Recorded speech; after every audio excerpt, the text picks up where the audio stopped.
حي على الفلاح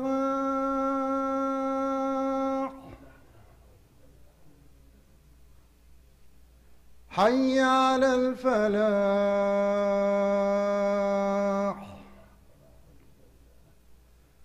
الله أكبر الله أكبر لا إله إلا الله.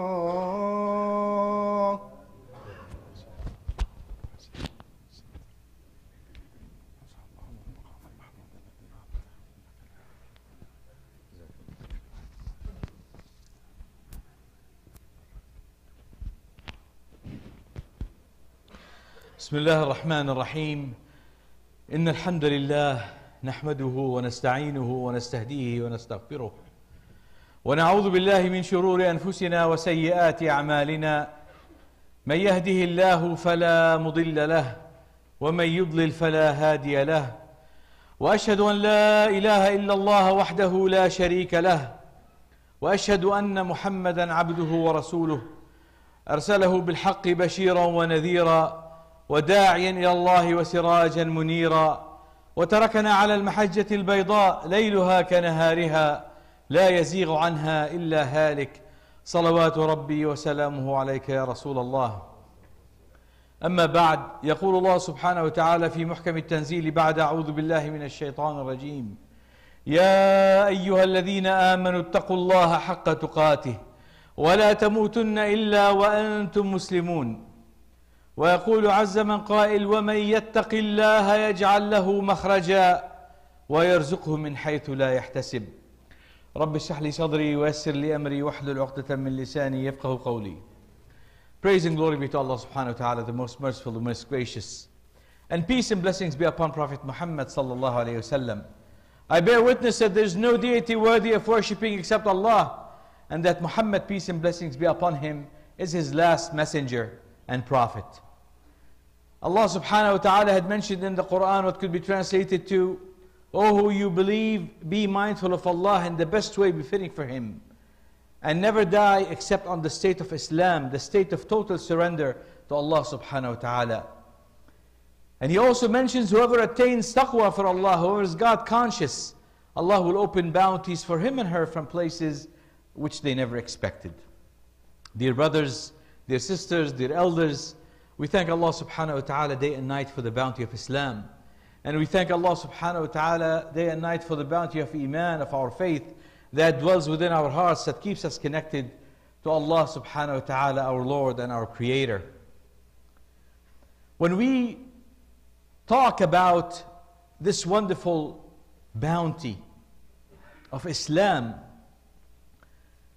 most people think of it as rituals and things that we do, and our prayers and our fasting, and that's all fine. But the true ni'mah of Islam, we don't think about it too much, but we ought to, because it really transforms people. It takes people from state to a much better state if people truly understood it and lived their lives by it. This wonderful ni'mah, this deen of Allah, that has been very tightly woven, is the key for our success in this life and in the hereafter. And so many people tried to go against it and to try to poke holes at it. But subhanAllah, the more they try to poke holes, the ones who are sincere end up actually becoming Muslims. And the ones who are not, they come back with defeat.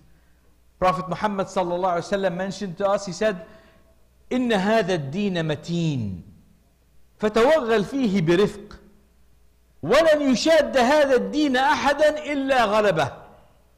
That this deen is really tightly woven.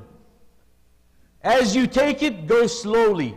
And nobody tries to poke holes at it or do something that's against it, except Islam will always be the dominant factor. So this deen of Allah subhanahu wa ta'ala has this miracle that's inside of it, and that is the ability to transform people. It transformed the early Arabs that were with Prophet Muhammad sallallahu alaihi wasallam from people who fought day and night for 100 years over a camel.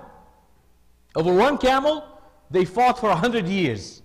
And within a matter of 23 years, it transformed them to leaders of humanity. Not just of Arabia, not of Mecca, not of Medina, but humanity. What happened? How did that happen? But the more important question is, why did it transform them and it does nothing for us? Look at the Muslims today. Are we the leaders of humanity? No. Are we really contributing to humanity? Very little, on an individual basis.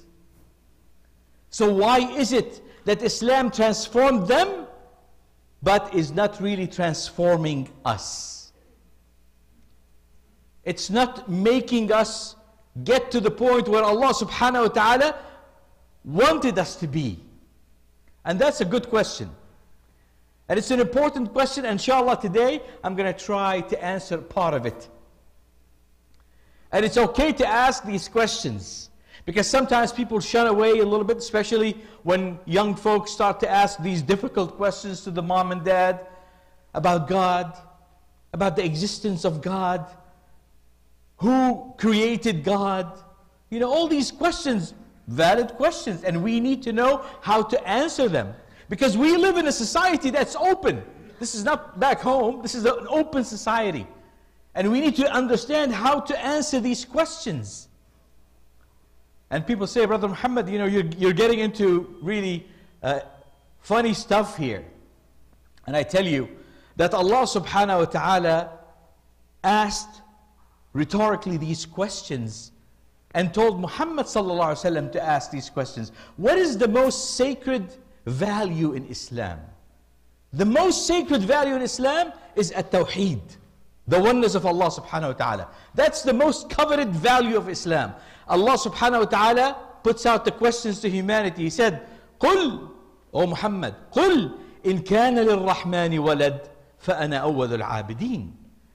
Say, O Muhammad, tell them, if you can prove that Allah has a son, I will worship him. This is in the Quran. So it's okay to question. What is not okay is to put it under the rug, like we do all the time, and never really open up our eyes. So why, again, it transformed people and does not really do a whole lot for us? I'm going to give you an anecdote. A man goes to the doctor, and he said, Doctor, I have an earache, and it's hurting me a lot. The doctor said, should be okay, let's take a look. He puts up the scope, and he looks inside the scope, and he sees that he has an ear infection. And any doctor here will tell you, if you have an ear infection, you're going to take amoxicillin 500 3 times a day. Within 3 days, you'll feel better. And that's exactly what he told him. He told him, you take these tablets 3 times a day, and within 3 days, you should be okay, but continue the course to 7 days. The man goes home. 2 days later, the pain is still there. As a matter of fact, it got worse. He calls up the doctor. He said, Doctor, the pain is not gone. The doctor asked him, are you taking the medication? He said, yes, I am taking it. So he said, come back. Let's take a look at you. He came back. The doctor puts up the scope, looks into his ear, and he finds that he's been stuffing the medication inside his ear. 3 times a day. Where is the problem? It's not in the medicine. It's not in the doctor. It is in the understanding of the patient. And that lies where our issue is understanding of Islam. Islam is perfect. It is our understanding that is skewed, that took us away from true Islam, how the Sahaba understood it, and how they lived it. When people come in and talk, and say, oh, tell me about Islam, most people, sometimes including me, would deviate into all of the laws. Oh, this is haram, this is halal, you can't wear short, you can't do this. And people was like, we have taken the beauty of Islam and made it into halal and haram. Yes, halal and haram exists, and jurisprudence exists, but exists for a reason. Suicide is haram for a reason. Tattoos are haram for a reason. And we need to say why. We need to understand why. And in order for us to actually correct the course and truly understand Islam the way it was meant to be, the first thing we need to do is understand our purpose on earth. I will ask any of you, I just came back from a trip from Kansas City this morning. I just flew in, literally about an hour ago I just landed. And when you travel, let's say you go to Phoenix to attend a conference. If I go and ask you, what are you doing in Phoenix? You will tell me, I am here to attend the conference and I'm going back. But if I asked most of you, why are you here on earth? What is your purpose on earth? Is it just to eat and drink and raise a family and that's it? Is that what it is? There's a purpose. And the first thing we have to do, we have to understand our purpose. Why are we on earth? Allah subhanahu wa ta'ala put us on earth and He declared it from day one. إِذْ قَالَ رَبُّكَ لِلْمَلَائِكَةِ إِنِّي جَاعِلٌ فِي الْأَرْضِ خَلِيفَةً. Allah subhanahu wa ta'ala said in the Quran from day one and declared it to the angels, I am making a vicegerent, a representative on earth. Allah subhanahu wa ta'ala chose mankind to become His representative on earth. This is before Adam ate from the tree and before the whole shebang-a-lang that we all know about. Allah had already made a decision that we are going to be on earth. And we are going to represent Allah subhanahu wa ta'ala and go through this journey of life, trying to be the best people that we can, helping each other the best way that we can. Once we understand that, then we go to the next level and say, Allah subhanahu wa ta'ala put us on earth, but He did not leave us stranded. He gave us a way of life to make us happy, to make us live life fulfilled, a fulfilled life.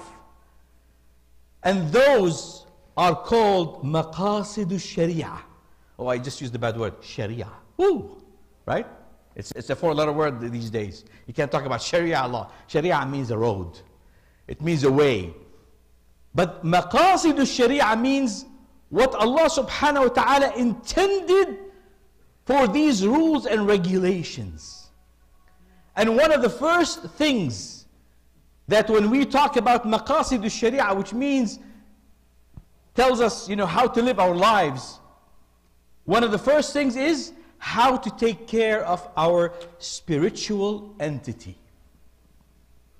And this is where we have to start to tie it in to the people outside so that they can understand what does it mean to take care of your spiritual entity, which is the soul that's inside of us. And make no mistake about it, brothers and sisters, we are the only creation of Allah that have a soul that is very distinct. Other things might have some sort of a soul, but ours is very distinct. And why? Because from day one when Allah subhanahu wa ta'ala created us, He brought all of the angels, which were the most glorified beings at the time. And He told them, فَإِذَا سَوَّيْتُهُ وَنَفَخْتُ فِيهِ مِنْ رُوحِي فَقَعُوا لَهُ سَاجِدِينَ. As I fashion him, that is Adam alayhi salam, and I blow from my spirit into him, then bow down to him. What does that tell us? It tells us that that spirit that lies within us is very special. This spirit that's inside of us is from Allah subhanahu wa ta'ala. And it is the source of our happiness or not so happiness. Allah subhanahu wa ta'ala, when He says, أَلَا بِذِكْرِ اللَّهِ تَطْمَئِنُّ الْقُلُوبِ. Truly with the remembrance of Allah subhanahu wa ta'ala, the hearts and the souls feel at ease, feel happy. This is a concept that a lot of people outside, they don't understand. They think happiness is having a party on Friday night and drinking and doing all kinds of things. They forget that there's a hangover on Saturday. They forget that this is fun. This is not true happiness. Allah subhanahu wa ta'ala would not tie happiness with material things, because otherwise it won't be fair. Then the people who have no money will never find happiness. But we find that people who have no money, they are happy if they fulfill the relationship with Allah subhanahu wa ta'ala. So all of our ibadat, qira'at al-Quran, siyam, fasting, these are all things that actually enhance our lives and our spiritual being, so that we are happy beings. And I tell you, brothers and sisters, people sometimes tie happiness, forget about the Friday night thing, because most of us are not going to do that. But sometimes we tie happiness with achievements in life. So you say, when I graduate high school, I am going to be happy. And yes, you're happy for a little bit, and then it goes away. When I get married, I am going to be happy. And yes, you are happy for a little bit, then it goes away. In Arabic they say, Shahr al-Asal finishes, then Shahr al-Basal starts. Right? The honeymoon and then onion moon. So it also fades away. When I get this car, this Beamer, that's what I want. I'm going to be happy. When I get this home, I'm going to be happy. But it doesn't. Why? Why do you think we never really attain that happiness from material things? I'll tell you why. Or at least my hypothesis. Is because the source of happiness lies within us, the soul. And the source of happiness, which is the soul, is something that is infinite. It never dies. Our souls never dies. Yes, كُلُّ نَفْسٍ ذَائِقَةُ الْمَوْتِ. Yes, we pass through, but it's a passage. The body dies, but the soul never dies. It just transforms into a different realm as we go, as we pass by. So if your soul is something that is eternal, then the only thing that would make it happy is if you match it with something that is eternal. And who is the eternal? Who is the infinite? Who is the Alpha and the Omega? هو الأول والآخر والظاهر والباطن. Allah subhanahu wa ta'ala. He is the Alpha and the Omega. He's the beginning and Allah subhanahu wa ta'ala is infinite. So for us to attain happiness, we need to tie our souls with Allah subhanahu wa ta'ala. That's how we find happiness. And if we explain that to non-Muslims, I think you'll find a big resonance. So now we get one key out of maqasid al-sharia. The second part, which is also very important, and it explains a lot of our rules and regulations, is we have to take care of the incubator that the soul is in, and that is our body. And also this is something very different than most people here in our country. The majority of people believe that my body is mine. My body, my decision, they say. But in Islam, we say no. Your body is an amana. It's a trust from Allah. Your body is not yours. Allah subhanahu wa ta'ala gave you this body so you can take care of it. And this is why suicide is haram. If I gave you a car, I lent you a car and say, hey, you can go down to Pomona and come back. Do you have the right to go and crash it? Because you want to? No, you don't. And if you do, you deserve punishment. And this is why we say, when people take their own lives, then they will deserve punishment. Now, we can't judge on individual basis because we don't know what the circumstances of the person is. So I don't say that everybody that commits suicide is in hellfire. We don't know that. Allah subhanahu wa ta'ala only decides. I'm just saying that the concept that we know about. This is why suicide is haram. By the same token, if I gave you that car, do you have the right to go and put all kinds of graffiti on it? No. That's why tattoos are haram. So people say, what are you talking about, Muhammad? My body, I'm here. I say, you relinquish your body every night and you have no control of it. When you sleep, Do you know where your body is? You don't. Because when you sleep, you are in your spiritual state. So this whole concept of my body, my decision, doesn't make sense. We have to protect this body. We have to make sure that we do what Allah subhanahu wa ta'ala had given this body for. And if we don't, we are betraying our trust. And the third and last thing that I'm going to talk about in terms of maqasid al-sharia, how to get to become happy. You take care of your soul, you take care of your body, and the third thing that Islam came is to take care of our feelings. Because we have instincts inside of us. We might love somebody, we might hate somebody, we might become envious of somebody. How do we interact? How do we do this?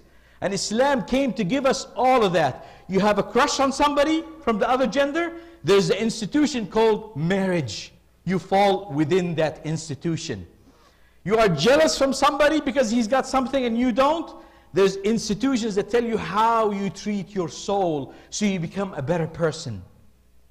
So many different ways in our jurisprudence, our laws, that tells us how to take control of our feelings. Because if we don't, we'll become like animals, right? Or like Bart Simpson's, if it feels good, let's do it.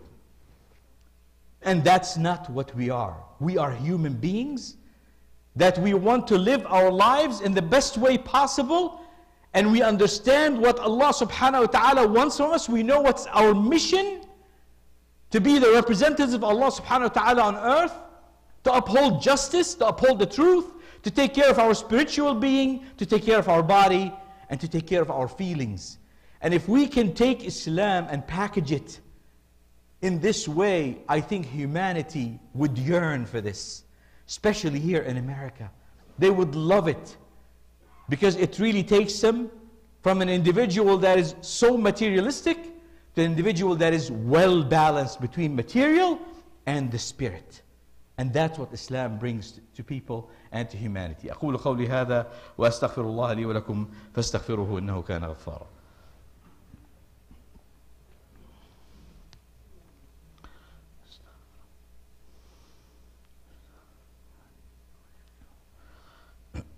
بسم الله الرحمن الرحيم. الحمد لله والصلاة والسلام على رسول الله. Dear brothers and sisters, it would be amiss on my part if I let this Jum'ah pass without talking about what's happening in Jerusalem and what is happening in Al-Aqsa, the place where Prophet Muhammad sallallahu alayhi wasallam went through his journey and went to Allah subhanahu wa ta'ala through Al-Mi'raj, where all the prophets of Islam from the time of Adam, and make no mistake about it, from the time of Adam to Muhammad sallallahu alaihi wasallam, they all had one religion, and it was Islam. This is the place where all the prophets come together. But I know that it hurts us because we feel helpless. Yes, they declared it as the capital of Israel. And yes, we are seeing people being slaughtered left and right, not only in Palestine, but all over the place. What the enemies of Islam want us to believe is that Islam is done. That we're taking everything away. Even Mecca and Medina, they might take it. They want us to feel desperate. They want us to basically get rid of our religion, and we're seeing it. Some of our young men and women are saying, what is going on? It's shaking them to the core, because we are in a state of disarray. It's tough to be a Muslim these days. And it's easy to say, you know what, I'm just going to go join the winning camp. These guys are the losing camp. You know, we have to be honest about it. So it's tough to be a Muslim out there. And it's tough to exhibit and to continue to have the belief that Allah subhanahu wa ta'ala will give us victory, will bring back Islam. So, you know, you might think about it and say, okay, when in history have we had something like this? And I go back to the beginnings, to the second battle in Islam called the Battle of Uhud. You guys remember that one? In the Battle of Uhud, the Muslims were defeated. 70 of them killed. Muhammad sallallahu alayhi wasallam hurt. Blood came out of his face. Not only that, people started yelling, Muhammad had died. It was rumored, and people were saying, he's dead. So can you imagine the state that the Sahaba were in at that time? And the feeling that, oh my God, I thought I was on the right track. I was following the Prophet. All of a sudden, I'm defeated, and I'm pushed back to the mountain. And by the way, if we get defeated, you know, if the early Muslims got defeated, Islam is gone. I mean, that's how dire it was. And they went up that mountain and they ran away. And they were licking their wounds. And as they were going, the defeating army, the pagans, started yelling, U'lu Hubal! Praise Hubal! Praise all these ideologies that destroyed Islam. And Umar ibn al-Khattab radiallahu anhu, which is one of the strongest men in Islam, was speechless. He was so crushed. He didn't know what to say.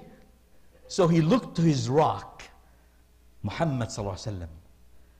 And he told him, O Prophet of Allah, what do we say? Look at us. And Prophet Muhammad sallallahu alaihi wasallam told him to say, قُلْ Allahu a'la wa ajal. Allah subhanahu wa ta'ala is more superior than your Hubal. All of these things that happens for a reason. Allah subhanahu wa ta'ala is transforming us as a nation to lead the world one more time, inshaAllah.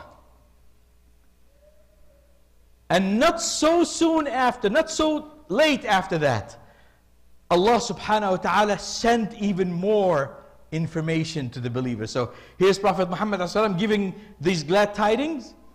And you know, special report. You know, when we sometimes look at the TV and we say special report, such and such is going to be speaking, everybody opens their ears and their eyes really wide because they're going to say something important.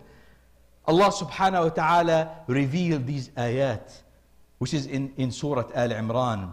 Allah subhanahu wa ta'ala says, هذا بيان للناس وهدى وموعظة للمتقين. This is a special report coming from Allah subhanahu wa ta'ala and has guidance for those who truly have God consciousness. ولا تهنوا ولا تحزنوا وأنتم الأعلون إن كنتم مؤمنين. And do not despair and do not feel low.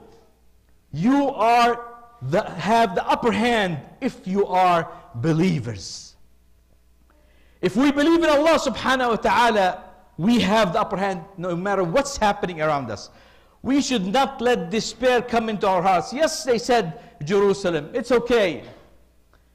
إن يمسسكم قرح فقد مس القوم قرح مثله وتلك الأيام نداولها بين الناس وَلِيَعْلَمَ اللَّهُ الَّذِينَ آمَنُوا وَيَتَّخِذَ مِنْكُمْ شُهَدَاءَ وَاللَّهُ لَا يُحِبُّ الظَّالِمِينَ.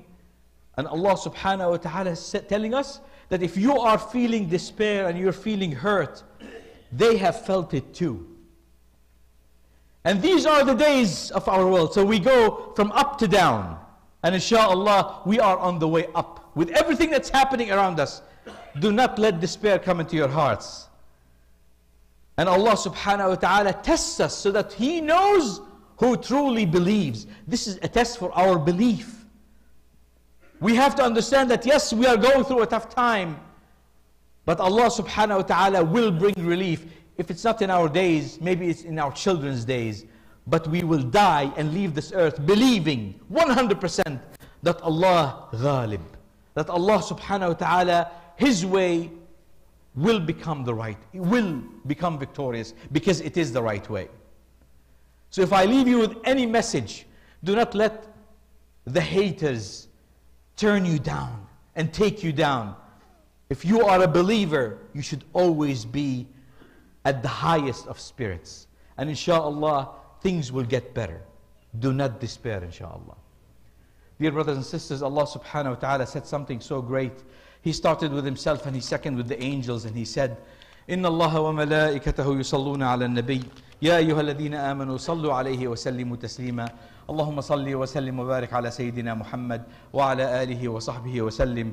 ربنا آتنا في الدنيا حسنة وفي الآخرة حسنة وقنا عذاب النار. ربنا لا تزغ قلوبنا بعد إذ هديتنا وهب لنا من لدنك رحمة إنك أنت الوهاب. ربنا آت نفوسنا تقواها وزكها أنت خير من زكاها أنت وليها مولاها. اللهم اغفر للمسلمين والمسلمات المؤمنين والمؤمنات الأحياء منهم والأموات برحمتك يا أرحم الراحمين. وآخر دعوانا أن الحمد لله رب العالمين والصلاة والسلام على رسول الله وأقم الصلاة.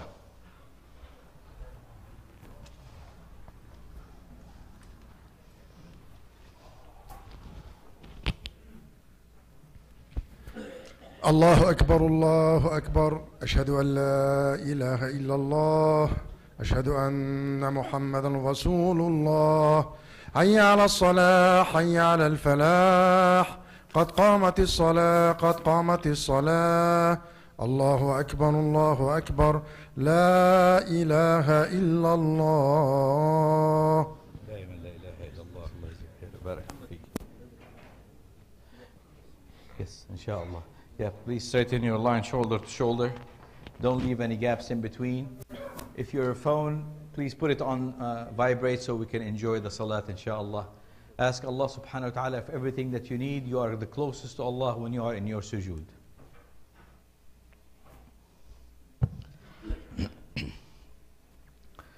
Allahu Akbar. Allah. Allah. Bismillah. الحمد لله رب العالمين الرحمن الرحيم مالك يوم الدين إياك نعبد وإياك نستعين اهدنا الصراط المستقيم صراط الذين أنعمت عليهم غير المغضوب عليهم ولا الضالين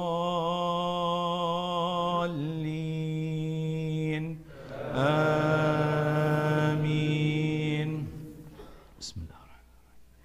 إذا جاء نصر الله والفتح ورأيت الناس يدخلون في دين الله أفواجا فسبح بحمد ربك واستغفره إنه كان توابا. الله أكبر.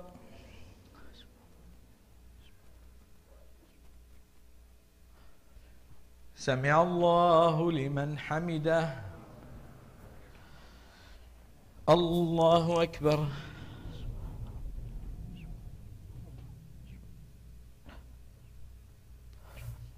الله أكبر. الله أكبر.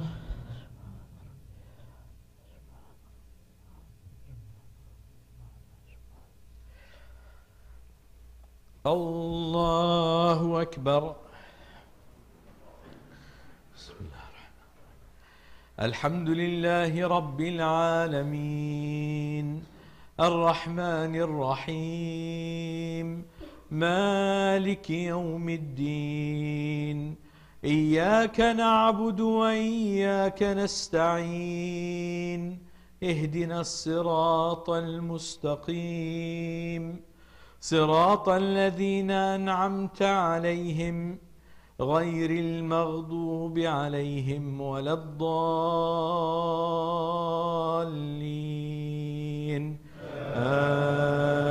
آمين. بسم الله. ألم نشرح لك صدرك ووضعنا عنك وزرك الذي أنقض ظهرك ورفعنا لك ذكرك فإن مع العسر يسرا إن مع العسر يسرا فإذا فرغت فانصب وإلى ربك فارغب. الله أكبر.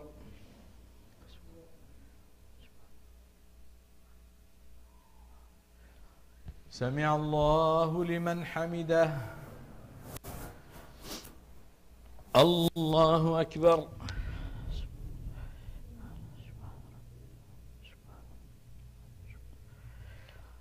الله أكبر. الله أكبر.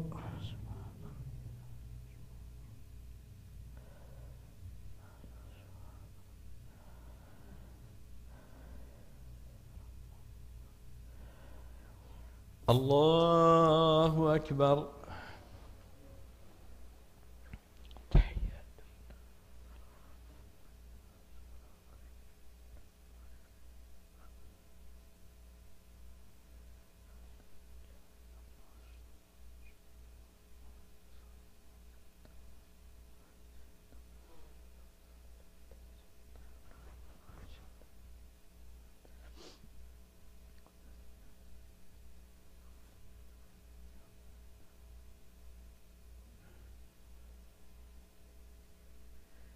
السلام عليكم ورحمة الله. السلام عليكم ورحمة الله. استغفر الله. استغفر الله. Sorry to be late. Is it good? We're good. Okay.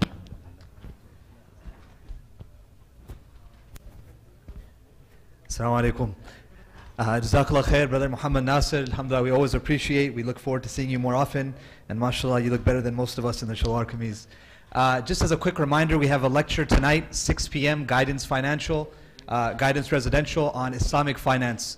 Once again, please come by, bring your kids, bring your families, attend this event. Keep an eye out, beginning effective January 1st, moving forward. Every first Friday is going to be a family night, as the third Friday is going to be a dedicated program for our youth. So keep an eye out for this. It'll be announced in the future weeks to come. And inshallah, the events are only as successful as the community comes out to attend. Jazakumullah khairan. And again, Fajr Jama'ah tomorrow at 6 o'clock. Once again, beginning tomorrow, the Fajr Jama'ah, which is today, was at 5:45. Tomorrow will be at 6 a.m. Jazakumullah khairan. Jummah Mubarak. Assalamu alaikum.